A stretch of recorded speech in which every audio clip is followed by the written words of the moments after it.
Welcome to the My Creative Days podcast, where we will talk about all things DIY, home decor, decorating tips, and creating a beautiful home on a budget.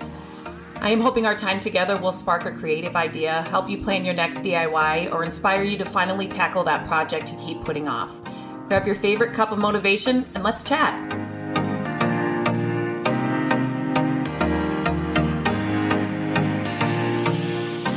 Okay, today on the podcast, I have Alissa from Home Grove with me today. And I'm so excited to talk with you today because I feel that like we have similar stories.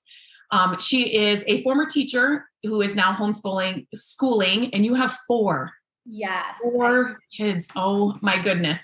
And I was reading your Instagram bio, and all 4 of your kids are named after a tree. Yeah. So I really had the hardest time coming up with a name. And then my cousin's wife said, why don't you, since all of your kids are named after a tree, a grove is a small, bundle of trees. So I was like, oh yes, I'm raising them at home and they're all named after trees. Oh my gosh. I love that. I'm like, wait, she has to explain this. Yeah. So we have Aspen, Linden, Shay, and Rowan.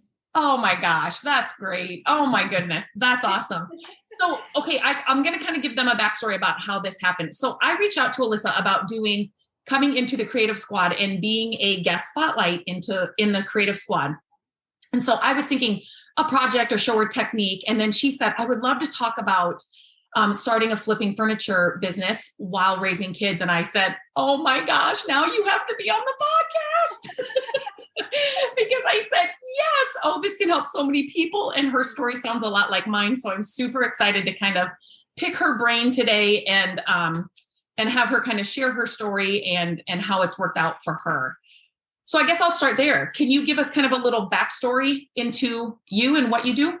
Yeah. So I have always loved being creative. When we first bought our house, when we got married 11 years ago, we had, neither of us had teaching jobs. So we were, broker than a joke. Yes. So I went to the Goodwill and I bought all my decorations and upcycled them. And so I've always just kind of had this like knack for number one, being cheap, and number two, like flipping things myself, because I look at something, I'm like, I'm not going to pay for something that I can do myself. So I started doing that. And yes. Like things. And then my projects just started getting bigger and bigger. And the very first time I ever flipped a piece of furniture, my husband was like, I don't think you should do that. Buy something that's like already done. And I said, no, I'm getting this dresser for $10 and I'm going to flip it myself. So that was like 10 years ago. And I've slowly started to just transform my entire house. And as my friends would come over, they'd be like, where did you get that piece? And I'd say, oh, I, got it for $20 and I did it myself. And it's been a slow journey because, I got a teaching job, started teaching full time, then baby started coming. So once I got pregnant with number 3, I said, I just want to be at home. Right. And so I started looking for ways, how can I supplement? Because going from 2 teaching incomes down, which isn't that much to begin with, then going down to 1, how are we going to do this? And so I started flipping in my garage and, just getting pieces for very cheap and learning along the way. And then I was able to stay at home. And then we had number 4 and we moved to Texas. And I said, okay, now I'm going to start doing this thing like full time. And full time during nap time, I should say. Yes. That is totally my story. And we were on a tight budget. I still wanted to decorate like I had seen in magazines and in shows, but our budget was like, no, you're not. So then I had to get creative, and it was like thrift stores and yard sales, and then just redoing everything. And same thing. Friends and family were like, you have to get your ideas out there. And so then I started the blog, and yes, exactly the same story. So this is, oh my gosh, this is going to be so much fun. So you kind of went over why you started and when you started. So right now you say it's kind of a full-time thing. I know what you mean by nap time, but So every day, I put the baby down around 12 o'clock, and then I basically get as long as he naps. When my husband comes home in the evening, we kind of like our time to be family time. So once in a while I can sneak out while he's, playing with them to do some finishing touches. But yeah, it's primarily just an hour or two a day during nap time. And I have to be super motivated because there are a lot of times where I'm like, oh, I'm just too tired. But I just have my cup of coffee and I got to do it. So yes. And sometimes for me, it's like therapy. Sometimes like you turn your phone off, the TV, the kids are, entertained, and it's like, just let me paint this just for, it's like, yeah, it's so, yeah. Okay. So how can you explain? So I guess here's why I was so excited, because I get a lot of messages from moms that are like, I know I can do this. I see a ton of potential in pieces. And they're like, there's just no way. I have, 3 little kids, 1 little kid. I just had a baby. Like, how do you do it while raising kids? I mean, are you super organized and scheduled? Yeah, so I am a very type A personality anyway, and I like to have a schedule. I think that's why I do well with the whole homeschooling thing and managing my time. But so I basically say, okay, Mondays are sanding days, sanding the piece and cleaning it really well. Tuesdays is priming. Wednesdays is painting. Thursdays, finishing touches if I'm wallpapering drawers or stenciling the sides. And then Fridays, I try to stage. And then by the weekend, it's definitely listed on Marketplace. So I try to do a piece a week, or if I have a couple pieces that I'm doing the same color with. But that makes it very doable for me, doing it small little chunks. Yes. And flipping furniture, the painting is always like the funnest part, but it's the fastest and the last part. So all the work that goes in the beginning, I can sand one day, clean the piece well, and then Tuesday, I'm priming and letting that dry and that kind of thing. So I like having, each day I do a little bit at a time. And you know how it is, some pieces are way more involved. Oh, ever expected. And, so sometimes it might take me a little bit longer. And those are the times where I'll sneak out in the evenings if I can't get it done while he's napping. But yes, that's how I do it. That's awesome then. So you kind of, you have, I mean, like you said, you do sometimes batch them. And I've done that too. Like if I've got a white paint can out and I know everything's going white, like it's a lot easier to get them all done. But it's really good to just break it down into smaller pieces and just know, that's a great way to do it, especially because you have a limited amount of time. Yes. So that goes into the certain times during the day. So it's nap time, sometimes at night. Weekends, do you, like in the beginning, it was like weekends, that's what I was doing. Yes. So a lot of times we are off doing things. So I will do something, I'll work a little bit in the morning, but I try to have my stuff listed, by Friday, at least in the afternoon. That way the weekends is just people coming by to look at the piece or me going to get new pieces. I try not to do too much on the weekend as far as like prepping, but of course you always have those projects where you might need stuff in, but so I try to get my stuff during the week so that I can go get new pieces and do that kind of stuff on the weekends. Yeah. So that's when what I'm going to ask you. So weekends are the time where you go shopping or to go find. Yes. Okay. I primarily get my stuff on Marketplace because I just don't have a lot of time like I used to before kids, just hopping around to garage sales. So I usually line up the weekend to go pick something up because Alex has the truck. So I can't fit a big piece in the back of my van with 4 cars. Oh, do you have a minivan? Yes. Can't you get so much into those minivans though? I'm like, what? Yes. I just can't drive that with 4 kids and get a huge piece. We bought kind of a smaller SUV here recently. And I'm like, if you put the 3rd seat up, I'm like, where's the trunk? Where's the dresser going to fit? I'm like, and we still have our minivan. I'm like, you can just get so much more in a minivan. Oh my gosh, that's so funny. Okay. So Facebook Marketplace, we just don't have, everybody always says Facebook Marketplace. And I just feel like we don't have a ton through there here. Are you constantly stalking Facebook Marketplace? Yes. And it gets, I'll check like while I'm making the kids lunch, I'll just scroll, or while I'm going to the bathroom. I mean, we get that. Yes. Yes. 2 minutes, Yes. And sometimes I have to be like, okay, I can't look anymore. I just picked up 3 pieces off the side of the road yesterday. So now like I can't look on Marketplace. So then I start to get like, the fear of missing out. That yes. Like, okay, I've got a couple pieces in my garage. I have a client dropping off a piece this in the next day or so. So I have to just like, okay, I can't look anymore. Okay. Because if I don't see what's on there, then I'm not tempted to go film my garage. And I don't have any other place except for my garage to store things. So that's us too. That's the same. Yep. Someday we'll have a workshop and a yes. Right now it's the garage. Exactly. Okay. So I was thinking of so many questions there and I should have wrote them down because now I'm losing them. But you talked about staging your pieces like on Friday. How important do you think staging is? Staging is like one of the most important things in my mind, because a lot of people, especially people that don't have that creative, like they need to see it staged so that they can envision it in their home. And I have not had many pieces sit for very long, but I just had a piece sit for 2 months. And I finally said, you know what, I'm going to restage it. And it sold within a day. So oh my gosh. A lot of times if your piece, most of my pieces go within a day or two. I just think the marketplace here is very well used. And if you price it right, sometimes I think when I sell it, like within, a few hours, I'm like, man, I should have. But it's that fine line of pricing it, to go, but also getting it's worth for it.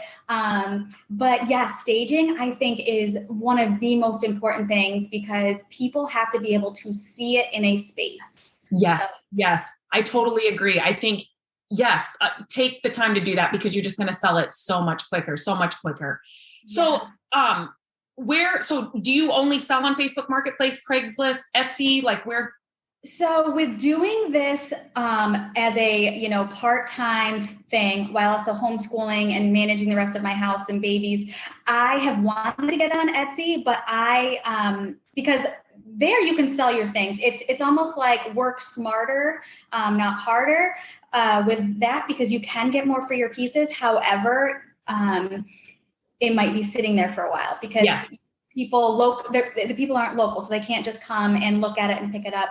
And I've just had to kind of pick and choose, what do I want to spend my time on? And so, I would rather sell more locally to push more pieces, because when pieces go, you get paid. Kind of been my philosophy, and I just don't have a place to store things. So if something sits on Etsy for a couple months, that's kind of where I've run into. And I did not have the best experience. I did a U-ship.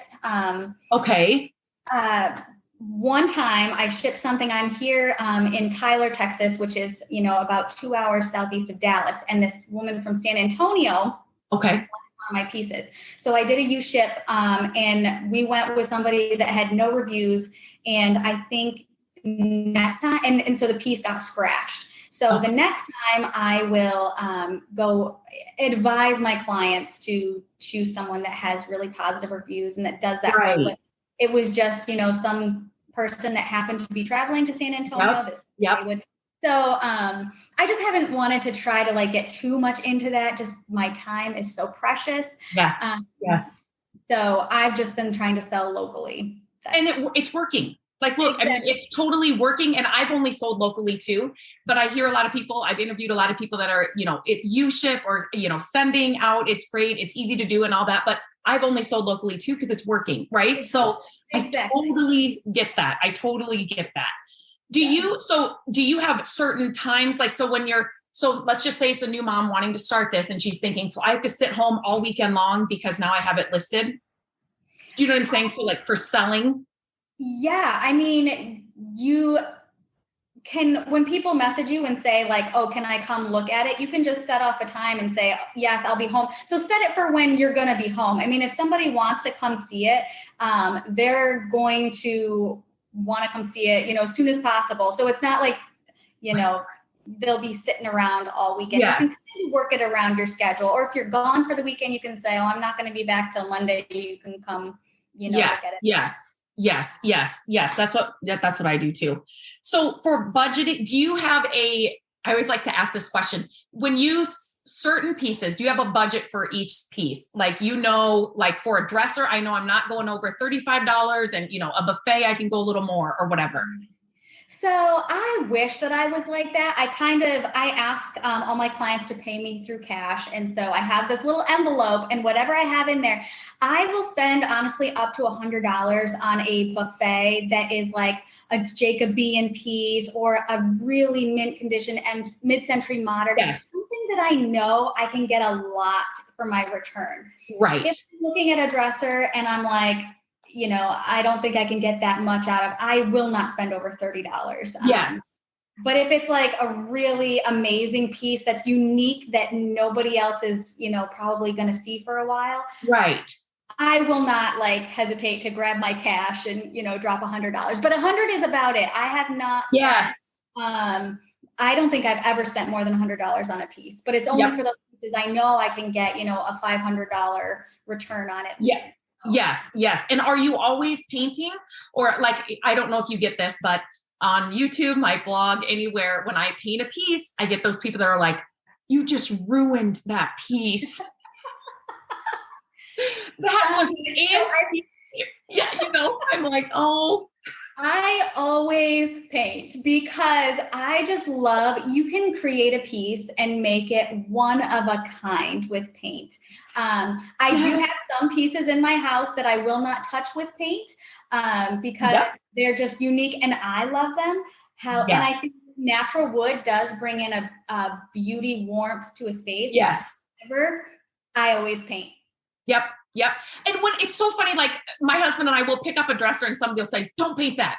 And then we'll put it on to sell it. It will sit here for months. If I slap some white paint on it, it will sell the next day. I'm like, yes, I do feel like we're moving into that time where like people want color, people want, that kind of stuff. I have had people say that to me, don't paint this. You're going to ruin the value. You're going to, Yes.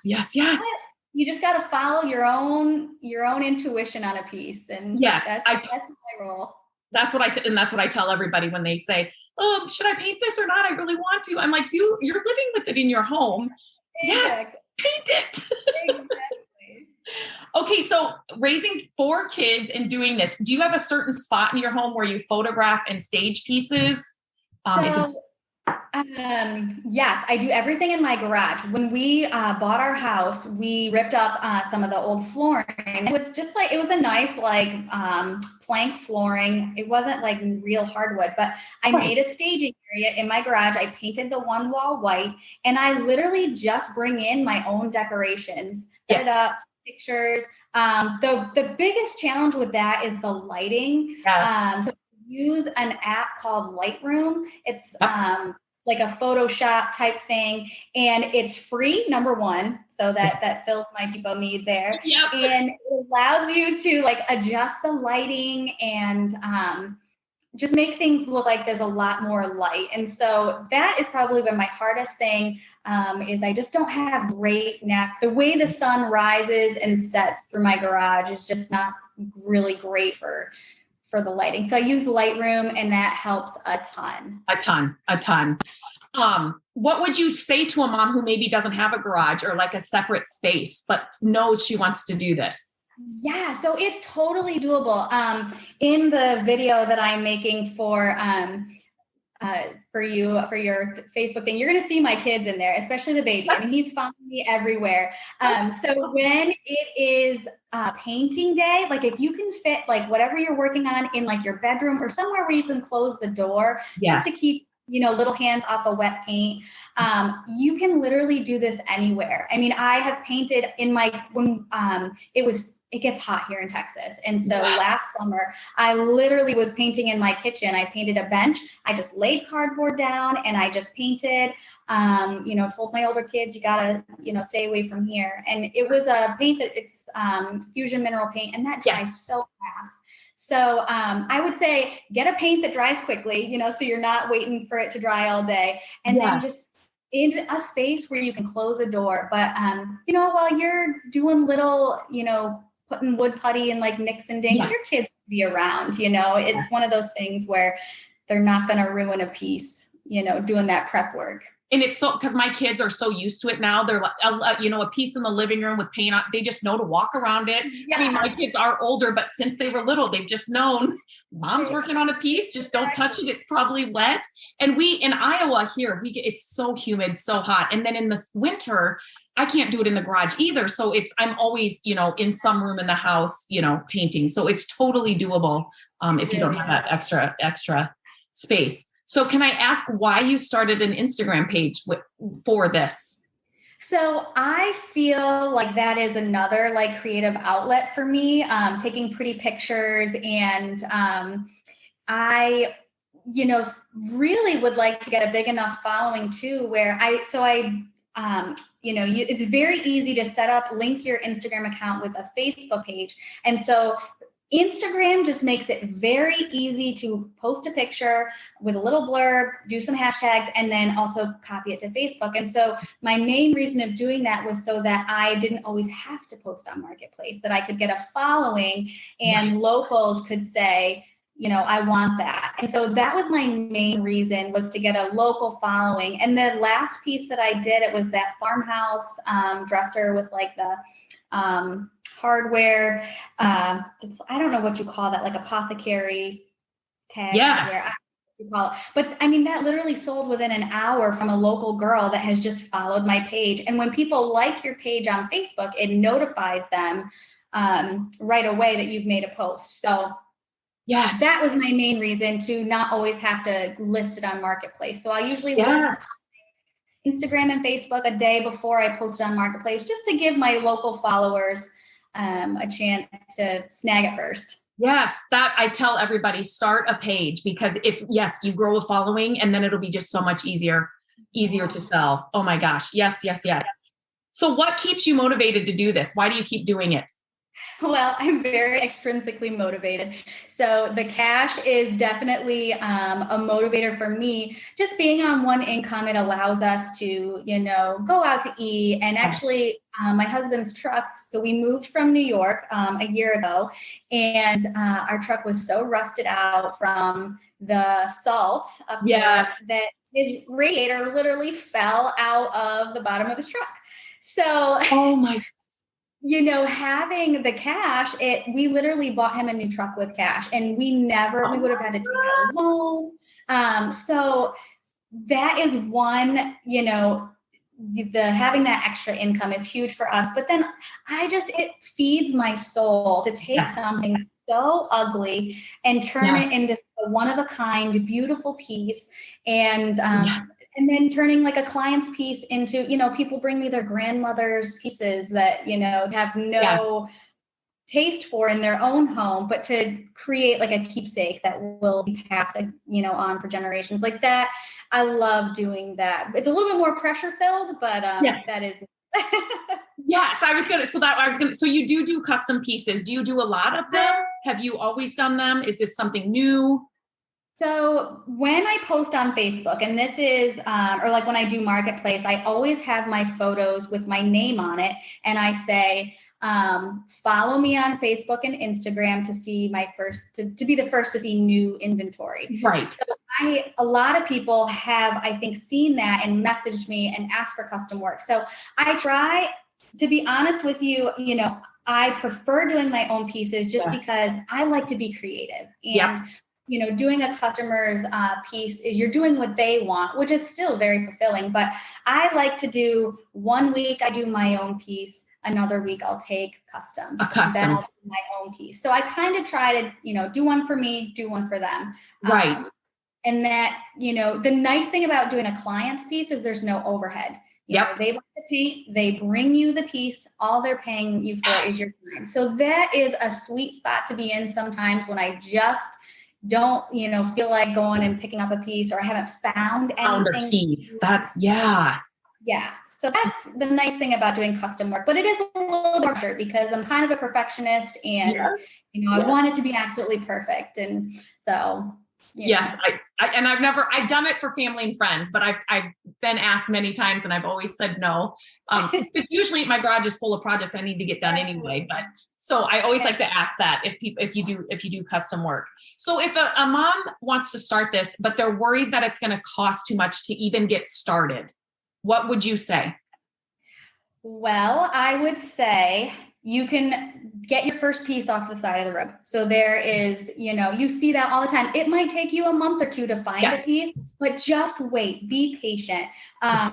Find that piece that's on the side of the road, and then use a paint that's very forgiving, like a chalk paint or something like that. And you can get that from Walmart. Rust-Oleum is very reasonable. You don't have to do like an Annie Sloan. Right. Even though I love their products, you can always, if you're on a budget, I actually saw the Rust-Oleum for $10 on Amazon. It was 50% off. So just go hunt around.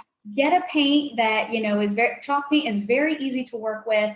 And, just start really small. And then once you sell that piece and get paid for it, then, you can try other things that might cost a little bit more. But that's my first thing. I'd say get a piece off the side of the road. And if it turns out horrible, sand it down and try it again. You can always fix it. It's just paint.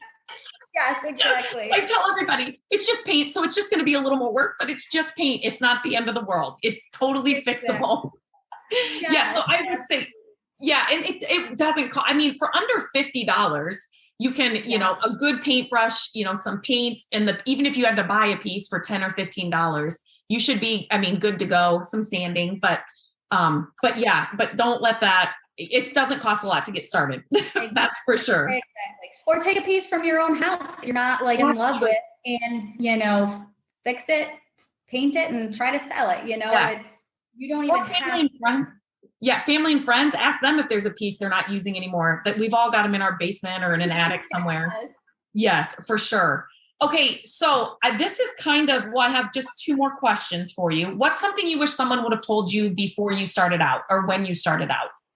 So I wish somebody would have told me to always seal your pieces. I have done, pieces that I didn't seal and they just don't hold up as well. And so, I've kind of had to learn, and I had to go to friends' houses to touch things up because it didn't hold up as well. So I really wish somebody would have said, seal your pieces. Right. The wax, polyurethane, just seal it for that added durability. Yes. Do you have a favorite sealant or like a favorite, a matte top coat, or what's your favorite? I really have found, I love the Varathane water-based polyurethane.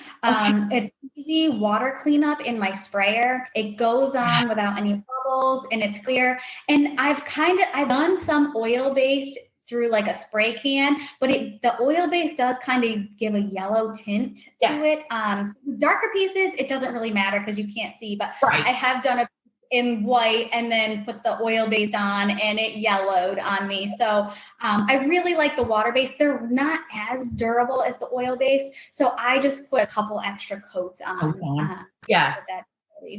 Yes. Do you spray all your pieces, or do you brush some, or does it just depend?